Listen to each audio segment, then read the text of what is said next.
Hello everybody, welcome back to Being the Odds. It is Sunday, August 11th, 2024. We are back with our MLB best bets of the day. If you're new to the channel, my name is Zach and welcome to Being the Odds. Let's recap yesterday's results. So yesterday, I didn't have our best day. Went 3-4 yesterday.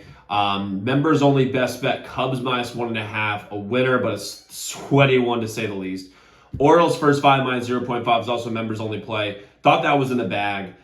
Corbin Burns almost blew it for us. We got a win. DC and LA got a push on the over 9, which we absolutely should have gone over, but it's what it is.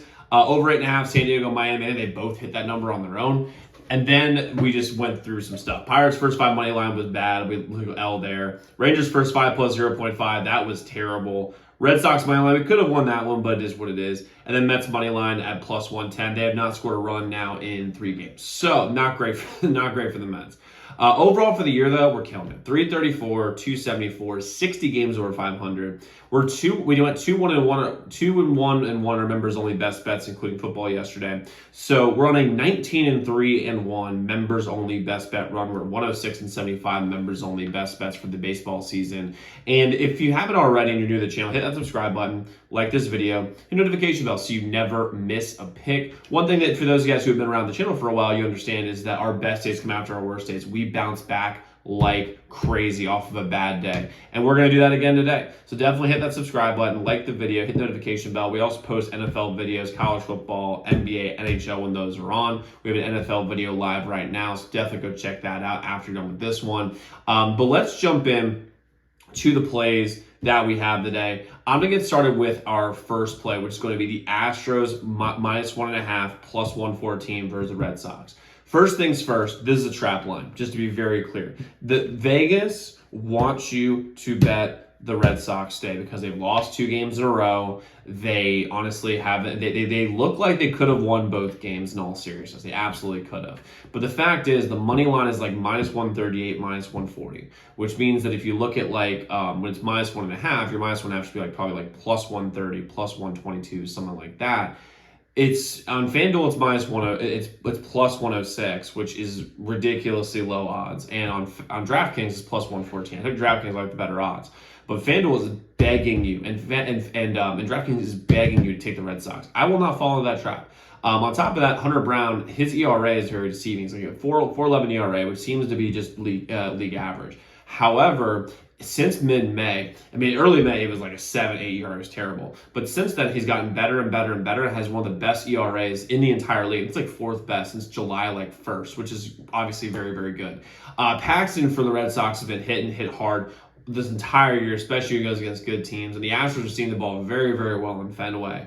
I trust the Astros bullpen more than I trust the Red Sox bullpen. I've seen them keep leads much more than I've seen the Red Sox do that. And the lineups here are about equal because of how the way the Astros have been playing the last week or two. And on top of that, like they've been creeping up the ranks in power and contact. You can look those up yourselves. But the Red Sox just aren't seeing the ball against this Astros team, and they're playing a day game just like they did yesterday. And if Eric Getty can do that to the Red Sox, I know Hunter Brown can shut them down a little bit. Plus, like I said, it's a bit of a trap line. So we're going the Astros -1.5 plus 114 versus the Red Sox here today. Next, you go the over 10.5 in Atlanta and Colorado. Schwellenbach's on the mound for Atlanta, and he's a rookie, and he's been hit hard on the road this year. And the Rockies' offense and cores isn't as bad as people think. Schwellenbach's got a 4.04 ERA, which is okay, which is solid.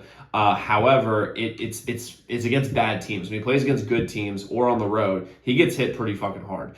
Freeland for the Rockies. He's been hit hard. He was hit hard last time out by the Mets, and the Mets were like 1 trillion runs on him.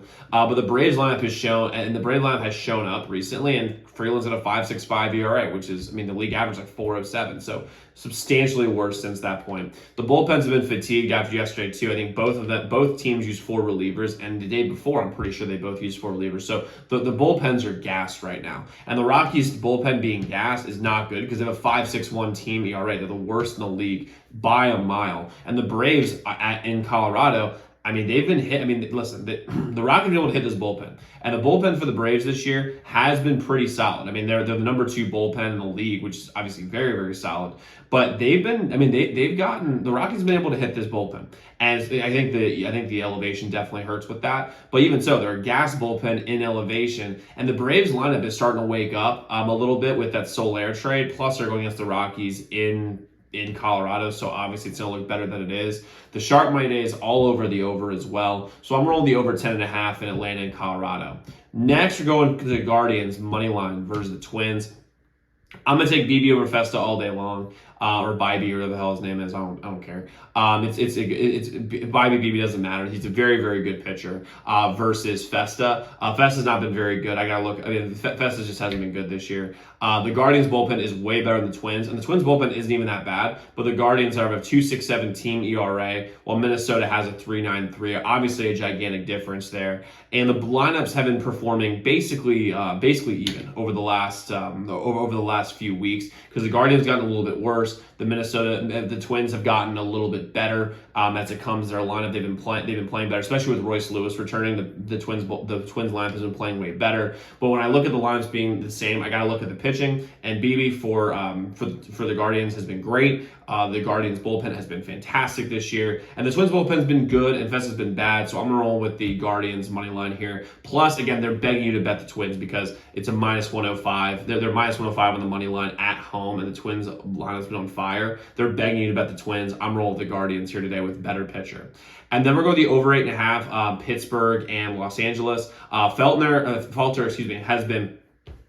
hasn't been that great for the Pirates this year against good teams. He racks up great numbers against horrible teams. He plays against good teams. The dude's ERA is brutal. While Tyler Glasnow ERA has climbed like crazy. He started like the mid ones, like 1.2, 1.3 ERA. He started out this year really, really good. But over the last 6-7 weeks, I mean, his ERA has ballooned up and up. He's gone from a mid 1.2 ERA to a 3.57 ERA. I mean, that's a 2.5 run difference. I mean, it's insane how much, especially with how good he was early this year. He's gotten so much worse since. And the Pirates and then when you look at this as well, so both pitchers I don't trust whatsoever.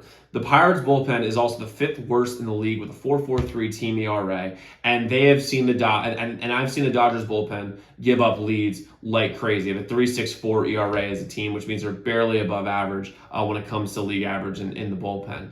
And again, this bullpen is very streaky, and also, you know, the last games or series are typically higher scoring because the away team is used to seeing, it has some vision familiarity of like, okay, what's behind them. They can see the ball a little bit better. Plus, Glasnow and Falter, again, are so, I don't know, I just think they're really susceptible to getting hit and hit hard.